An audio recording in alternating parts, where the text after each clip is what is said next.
All right, so let's read the translation and purport for both of these verses. I guess the next verse doesn't have a purport. So the translation is, O Arjuna, only another brahmāstra can counteract this weapon. Since you are expert in the military science, subdue this weapon's glare with the power of your own weapon. So I don't know if we can repeat that, but I guess everybody's muted. But anyway, we'll go to the purport. For the atomic bombs, there is no counter weapon to neutralize the effects. But by subtle science, the action of a brahmāstra can be counteracted. And those who were expert in the military science in those days could counteract the brahmāstra. The son of Dronacharya did not know the art of counteracting the weapon, and therefore Arjuna was asked to counteract it by the power of his own weapon. So the next verse, Sutta uvacha Shrutva Bhagavata Proktam Falguna Paraviraha Spristva Tam Parikramya Brahmam Brahmastram Sandite. Śrī Sūta Gosvāmī said, hearing this from the Personality of Godhead, Arjuna touched water for purification, and after circumambulating Lord Śrī Kṛṣṇa, he cast his brahmāstra weapon to counteract the other one. Om Jnana Timirandasya Gyananjana Salakaya Chakshus Unmilitam Yena Tasmai Shri Gurave Namaha Shri Chaitanya Manobhistam Stapitam Yena Bhutale Swayam Upakadamayam Dadanti Swapadantikam. Jai Shri Krishna Chaitanya Prabhu Nityananda Shri Advaita Gadadhara Srivasari Gaura Bhaktavinda. Hare Krishna Krishna Krishna Hare Hare Hare Rama Rama Rama Hare Hare Vanchakopa Tubhischa Kripa Sindhu Bevacha Patitnam Pavanebhyo Vaishnavebhyo Namo Namaha. So the verses again. O Arjuna, only another brahmāstra can counteract this weapon. Since you are expert in the military science, subdue this weapon's glare with the power of your own weapon.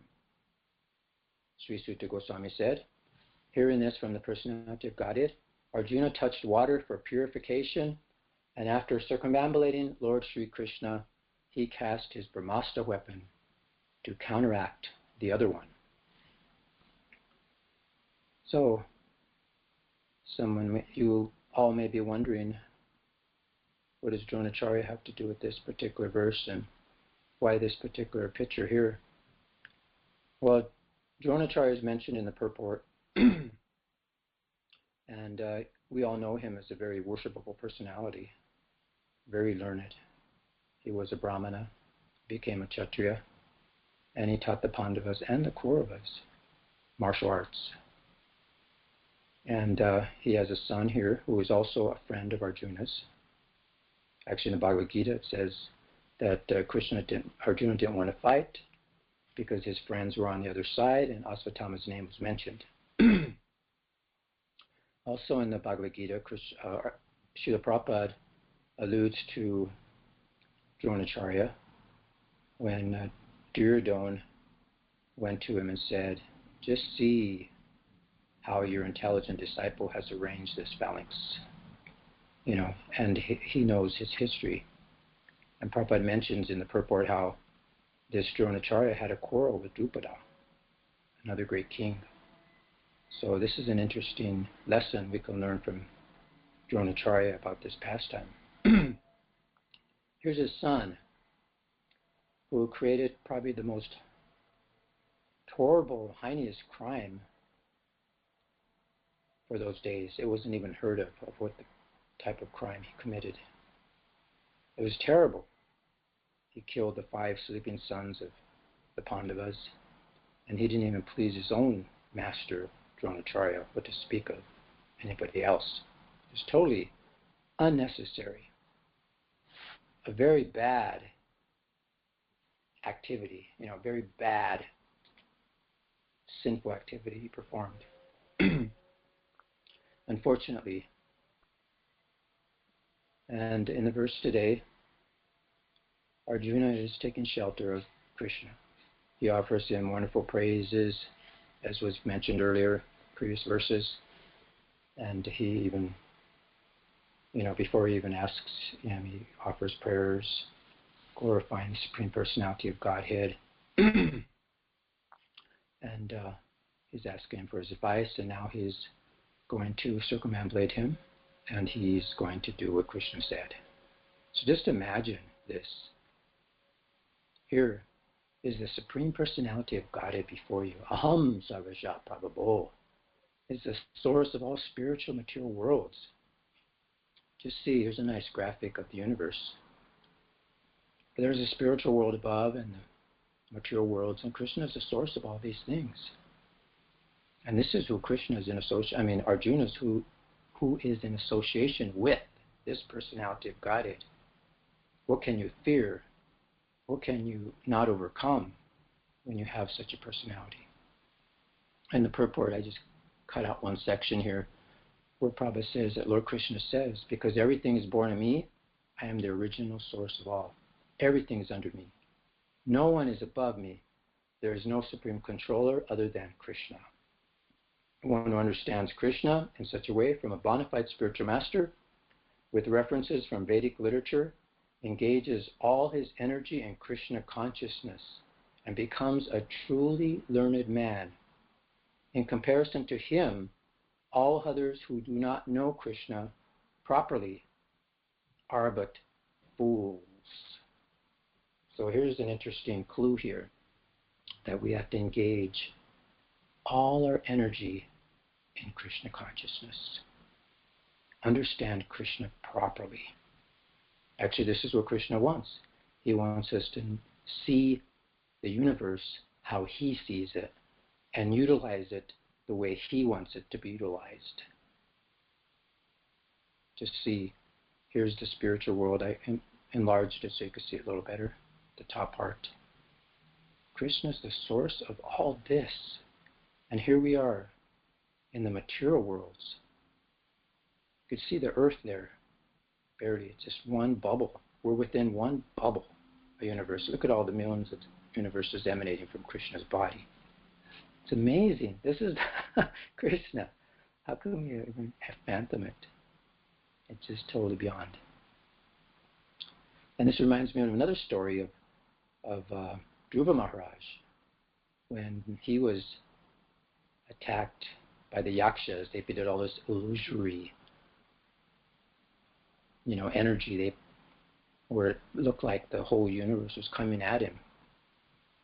There was boulders flying, there was water, there was snakes, and all kinds of horrible things were coming at him. And for a minute there, he was bewildered.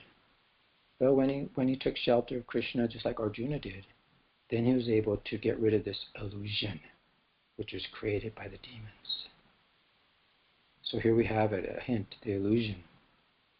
So here, as soon as Dhruva Maharaj joined the Narayanastra arrow to his bow, the illusion created by the yakshas was immediately vanquished, just as all material pains and pleasures are vanquished when one becomes fully cognizant of the self.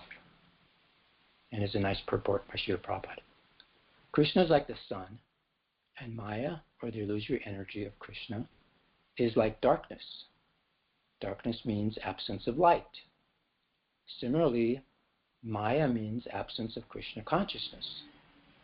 Krishna consciousness and Maya are always there, side by side.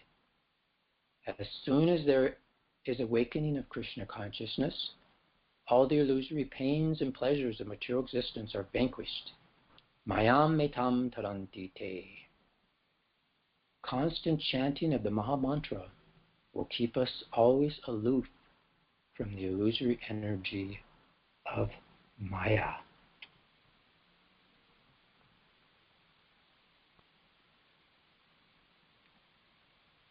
So here, we're getting back to Dronacharya now. And getting back to the point of how this whole history began, Dronacharya and Drupada were playing as boys. And one was a warrior boy, Drupada, and the other Dronacharya was like a Brahmin boy. And the warrior boy told Dronacharya, we're such good friends. We play so nicely. And when I get a kingdom, I'm going to give you half. So, what happened? Dronacharya, he actually allowed his mind to covet that idea. He began to meditate on imperial monarchy. And he refused to let that go. And when they grew up, finally, actually, sure enough, Drupada became a great king, and Dronacharya was a Brahmin boy, qualified Brahmana. But Drupada refused to give half his kingdom. He said, oh, we're just boys, what do you expect? I'm going to honor that. Forget it. I'm not going to give you half my kingdom. So Dronacharya, he was so attached that he took up this martial arts just to get even. And he trained up the Kauravas and the Pandavas. And then when they became so expert, as we know, Arjuna and all this, they became expert martial Kshatriyas. And they said, well, what would you like for dakshin? Their guru said, you have to give dakshin for training. So he said, yeah, I want you to go and conquer this Drupada and bring him to me. Tie him up like an animal and bring him to me. So they actually did that. They came and they conquered him, they brought him, and they brought him before him, and Dronacharya said, just see, you promised me half your kingdom, and now because you didn't keep your promise, I have all your kingdom. And because I'm not like you, I'm going to give you half of it back. You think that Drupada was happy with that? No. He became much more like a snake. And so therefore he begot Drishtadyumna. We know another story. Drishtadyumna came as a son of Drupada to kill Dronacharya. And he actually joined the side of Arjuna in the battle of Kurukshetra. So here we see, just because Dronacharya was attached to something here material, actually it was an illusion. It wasn't really, he just was attached to something that might have been. He was attached to something that wasn't even there. Just because he heard something and it grew into his mind. And instead of being, Brahminical and thinking, oh, yeah, just forget it. I guess it's not Krishna's desire that I get this kingdom, forget it. But no, he was so attached that he just dwelled on this and dwelled on it, became so attached that when it wasn't given to him, he became angry. And he started this quarrel with Drupada, which turned out ugly. So as they say, hurt people hurt people. Because when you're hurt, you'll start to hurt other people. And this gets handed down to generation. We see sometimes the daughter hates the mother because of her, lack of chastity. But she becomes the same way with her husband. Or the son who hates his father because of his abuse, and he abuses his son. So in the same way, this ugliness was handed down through Dronacharya's son, Asvatthama. This ugliness of Dronacharya was handed down to Asvatthama. And just see how this can be, how it came, where he committed the most heinous crime. He was actually the greatest criminal of his time. Nobody even contemplated what he did. So what happened is, just see how Dronacharya, he spent so much time. He just became so learned, so powerful, so even worshipable. And this over-learning he did, just to get even. They were like heavy curtains, like clouds of ignorance that obscured just the simple and obvious thing that he had to do. And what was that? Just to actually forgive. This is so important. That's why I have this verse here, is that this forgiveness is so powerful and it's so simple. He was looking into the future thinking that, I'm going to have something, but it had no meaning. There wasn't anything there. Prabhupada said, what do you say? Trust no future, however pleasant. He's living in the future, but actually he was living in the past, thinking of something that might have been, but never was. Just see how illusory it is. And then he took up this great learning just to try to create a situation for himself, try to create a comfortable situation here in the material world, which wouldn't even last, which doesn't last. It's all material. Instead of understanding and trying to develop the quality of a brahmana, which is described here in the 9th canto. My dear son, this is his speaking to, what's his name? The great powerful warrior killed all the Kshatriyas 21 times. His name slips me now. It'll come to me. But my dear son, we're all brahmanas and have become worshipable for the people in general because of our quality of forgiveness. It is because of this quality that Lord Brahma, the supreme spiritual master of the universe, has achieved his post. And there's another nice verse, the next verse. It describes here, Shamaya rochate lakshmir brahmisori yata prabha saminam asu bhagavams tuishate harir ishvaraha. The duty of a brahmana is to culture the quality of forgiveness, which is illuminating like the sun. The Supreme Personality of Godhead, Hari, is pleased with those who are forgiving. So here it talks about who is beautiful, and the purport probably describes how Chanakya described what is beauty. It's like the beauty of a woman is come by her chastity and faithfulness. An ugly person becomes beautiful when he's a learned scholar, and the brahmanas are beautiful. Why? Because of their forgiveness. And we see the Kshatriyas because of their heroic power, repeating and fighting. They're heroic, never retreat from a fight. So here, this is the beauty. And Dronacharya was a brahmana. He should have cultivated this forgiveness. And it would illuminate it like the sun. It would illuminate his heart to see that there wasn't really nothing there. That you don't need to be attached to anything here. And by this attachment, look at all what had happened here.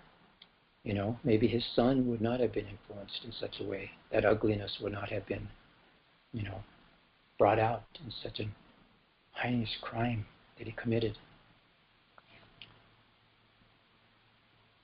So here we see, here's another example of a personality. This is Ambarish Maharaj. And this great mystic yogi, Davrasa Muni. And here we see the whole pastime, how Ambarish Maharaj was fasting, and he had to break his fast at a certain time.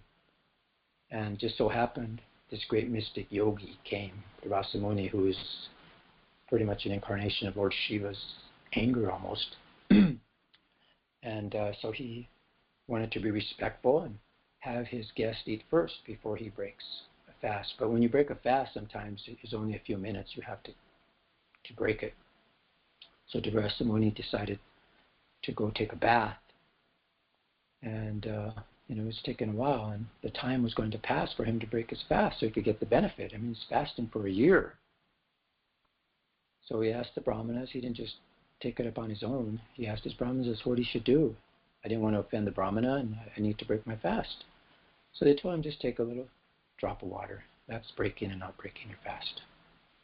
But because of his mystic power, Davrasa Muni knew what he did, and he started to take offense. He personally took offense. Actually, he's starting to, not only did he offend him with his words, but he physically tried to hurt him, telling him, that you are, a low-class personality, you don't honor great personalities like me, whatever, like that. So what did he do? He created a huge demon out of his hair to attack and kill Maharaj Ambarish. And Maharaj Ambarish didn't even identify that he, that he should retaliate. He was a great king. I'm sure he could have fought back. But he didn't. He thought, okay, I guess this is Krishna's mercy, that this is my time. So Krishna doesn't allow his devotees to be vanquished. So he sent his Sudarshan Chakra to chop up that fiery demon and also to punish this great yogi. And the great yogi fled all throughout the universe trying to get shelter from somebody. He went to Lord Brahma, went to Lord Indra, went to so many different demigods all over, and he even went to Lord Vishnu. Said, please, this is your chakra, take it back. And he said, no, actually, I can't, because you have offended my devotee. The only way you can get free from this fiery chakra is to go to the lotus feet of Maharaj Ambarish and ask for his forgiveness. So that's exactly what he did. And Maharaj Ambarish is so amazing, he's so magnanimous, that he said, please forgive me for my offense. And he said, what offense? He didn't even consider him an offender. He didn't identify with the offender. Therefore, he was free. Just see the power of a true devotee of Krishna. He didn't even have any offense, so how could he even think, how can I forgive you? I never took the offense. But he had to ask forgiveness from him for his offense to Vasamuni. So this reminded me of the first canto where the king is talking to Maharaj Pariksit, is asking you, what is this happening to you? Who's the perpetrator of this irreligious act? And so the bull says, oh, you who are in the form of a bull, you know the truth of religion, and you are speaking according to the principle that the destination intended for the perpetrator of irreligious acts is also intended for one who identifies the perpetrator. You are no other than the personality of religion. So this is the perfect example of Ambarish Maharaj. He didn't identify with the perpetrator. He thought actually he was at fault. So we could see how he was protected by Krishna. You can see if we just maintain our Krishna consciousness and understand how Krishna is in the control of everything. Sarvasha Aham. He is in charge. He's the creator of all the universes, all the material and spiritual worlds. So this is the result of Asvatthama. Get humiliated and treated like an animal because of his sinful activities. And there's so much intricacy in this pastime where, he was a brahmana but should not be killed. He didn't have a weapon, he shouldn't have been killed. But yet Arjuna was told by Krishna and Bhima, I think, that you should need to kill him. And then actually Draupadi didn't want him to be killed because she didn't want his mother to suffer like him. So he was like in a dichotomy here, what to do? I should kill him, but then I can't kill him. So he used his intelligence, by the mercy of Krishna, because he's such a good devotee, and then he just humiliated him in such a way where it's like killing him, but yet it's not killing him. So this is the pastime. There's so much we could learn from this pastime. It's so deep that if we could just understand the power of this, of what it means to be forgiving. It's like the luminant, like the sun. How you can actually light the world and bring peace of mind to people just through your forgiveness. We can save so much trouble, so much illusion. Instead of seeing things that don't have any meaning. Actually, what is false, what is temporary, it can never be true. It can never be eternal. And what's true can never be false. It's so simple. Yet we become so confused and we try to, understand things here in the material world, and we overlearn things. And then we just forget the obvious, the simple and the obvious. That we don't need to hold on to illusion. We don't have to have these images of others. Just sweep them away from our minds. It's important that we do that. So here, today is actually, I think, the cleansing of the Gundincha temple. So this is what we need to do, is we need to live light, become light, like light beings. Have this knowledge, and be light of all these baggage, these heavy curtains of Maya. Just wash them away. These are all unnecessary, and Lord Chaitanya came to show us the process on how to do that, to get rid of this heaviness of heart, all these bad qualities that we have.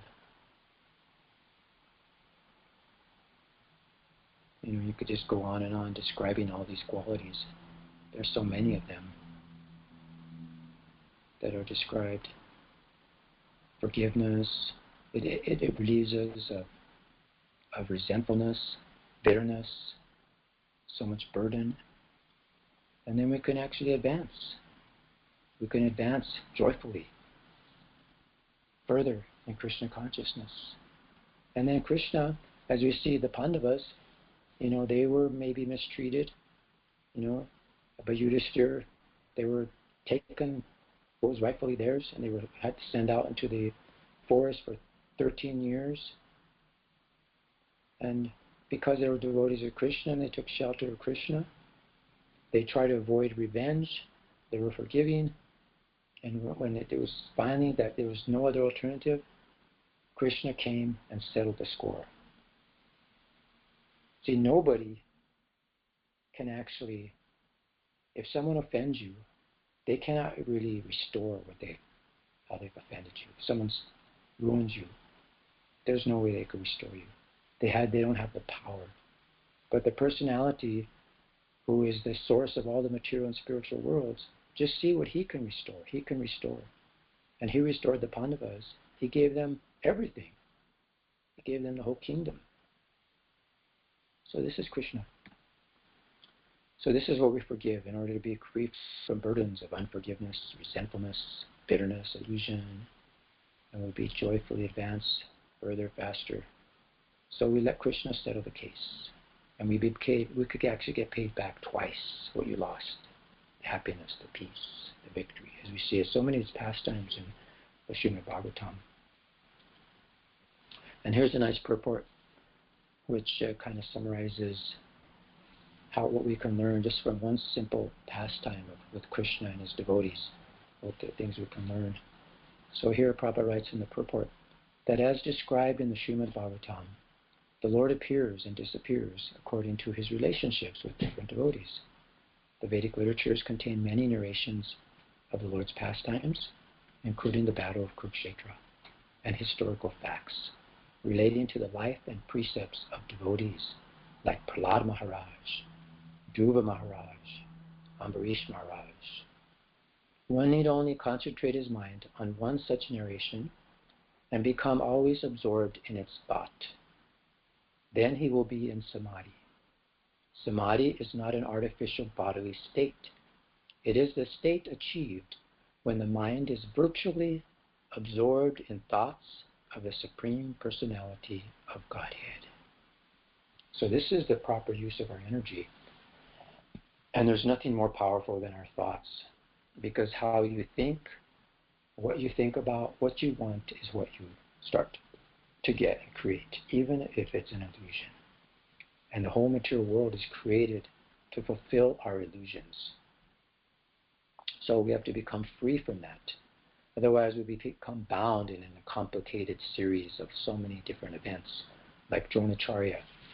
Instead of keeping his mind absorbed in thoughts of the Supreme Personality of Godhead, he was completely absorbed in getting this kingdom from Drupada. You can see practically his whole life, his whole reason why he learned so much and became such a powerful personality was just to attain something that wasn't even there. It was an idea. It was a thought.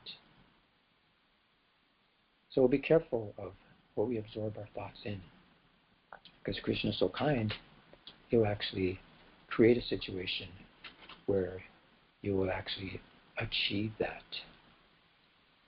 And this is the science. This is what Krishna has given us, this power of thought to always become, whatever we are always absorbed in is what you get. So this is our process in Krishna consciousness, is always to be absorbed in the chanting of the holy names of Krishna. Hare Krishna, Krishna Krishna, Hare Hare. Hare Rama, Rama Rama, Hare Hare.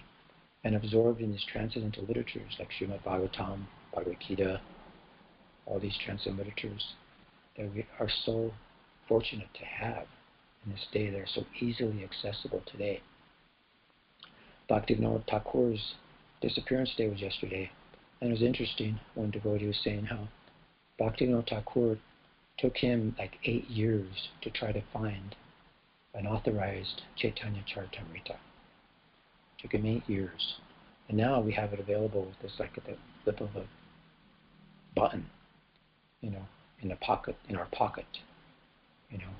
on our little devices. So we take advantage, become absorbed in these things, not these, so-called ideas and imaginations about what you need to do to make yourself happy, of how you think a personality is, or judging somebody else in such a way. So this is judgment. So we forgive ourselves. And this way we light up the world. As described in that nice verse, it's so important how we become, this duty of a Brahmana is to culture the quality of forgiveness which is illuminating like the sun. Isn't that nice? And how Krishna is like the sun, and Maya, or the illusory energy of Krishna, is like darkness.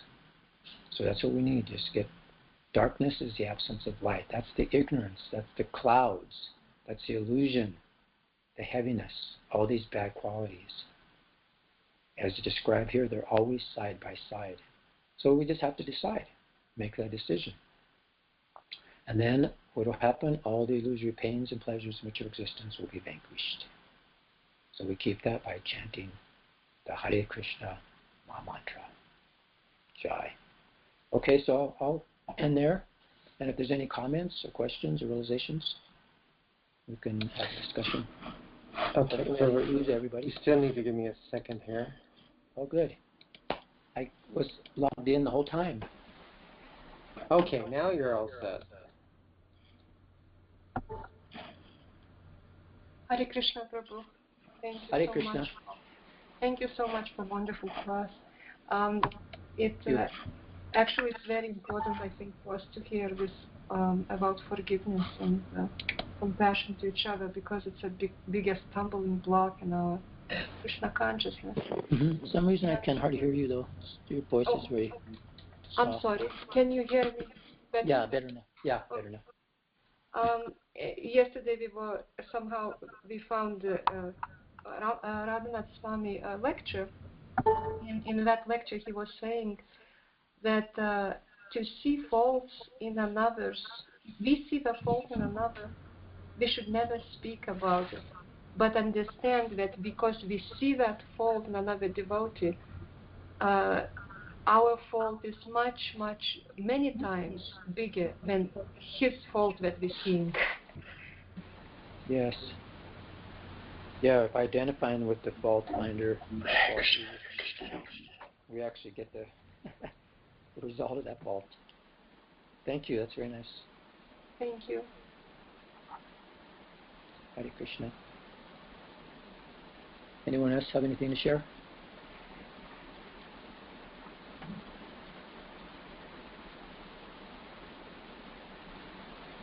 Something that stuck out for them in this class? Actually, I also listened to this lecture that you were also telling about. She played it for me yesterday. It was really amazing. Radhanath Swami was saying if there's anything that can destroy this movement, it's nothing external. It's our tendency to criticize others. Minor detail. Lord. we criticize other devotees just by seeing their faults, that means that we have those faults. Mm-hmm. So we have to be very, very careful about it. So yeah, I very much appreciated your class. Thank you. Very good points. Yeah, see how whatever we focus on, is seems like what we become, or what you get. So if we just some or another, just switch our mind to turn the light on and focus on Krishna. Just become absorbed in his pastimes as was described, Prabhupada described in that purport. If we just fix our mind just on one pastime of Krishna, it is so powerful.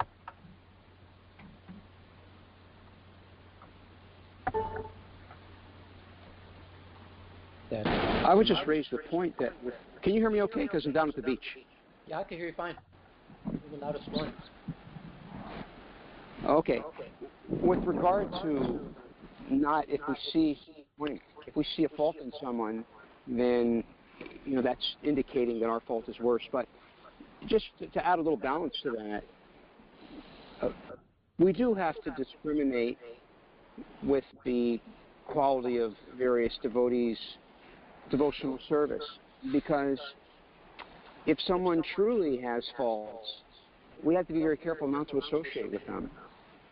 Offer them respect from a distance. Krishneti jasya giri tang manasendriyata is that we offer respect within the mind, but not necessarily associate. Yeah, that's true. So I kind of think it's all there. We do have to make some discrimination and see which devotees are doing poorly and which are doing very well. Because those that are doing very well,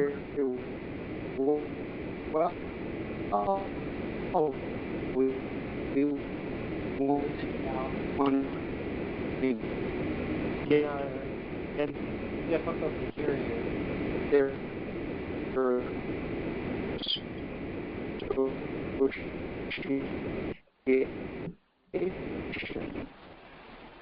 And those who are, we definitely want to avoid their association. But to that,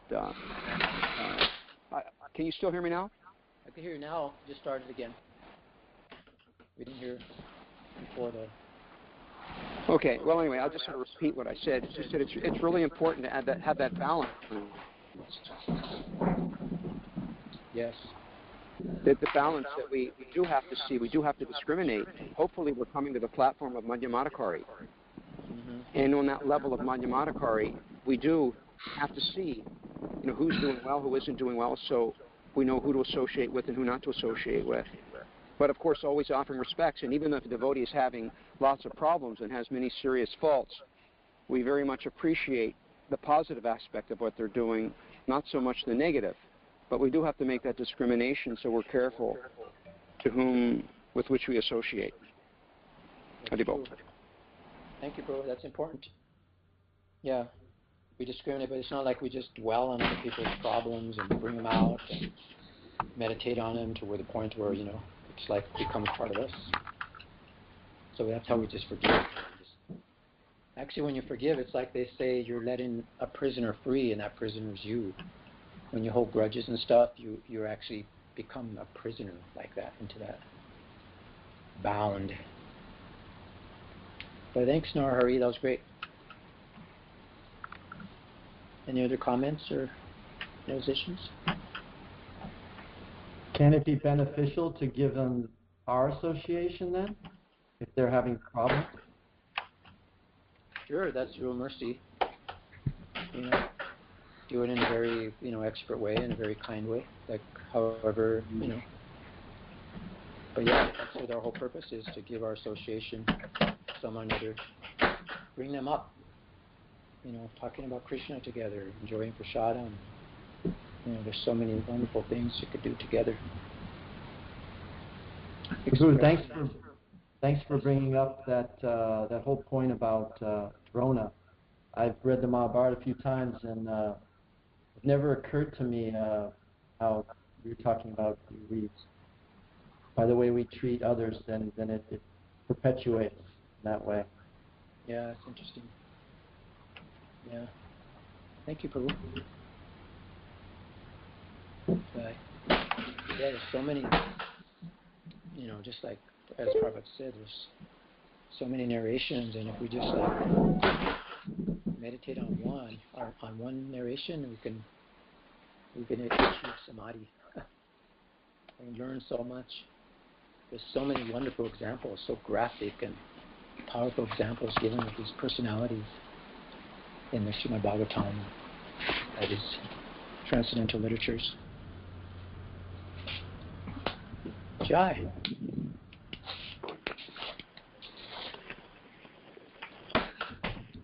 So, doesn't Ramananda have a question? I was just going to make one point, and that was that it was interesting how you pointed out the faults in Drona. Usually you hear it kind of the other way. This is a new perspective in that Drona was promised a kingdom, even though they were in childhood. Drupada did promise the kingdom to Drona, and Drona went to Parashuram to receive his weapons because he had heard that he had given away everything, and then he still approached him for charity. And Parashuram said, all I have is my body and knowledge of my celestial weapons. You can take either. So he said, okay, I'll take your weapons.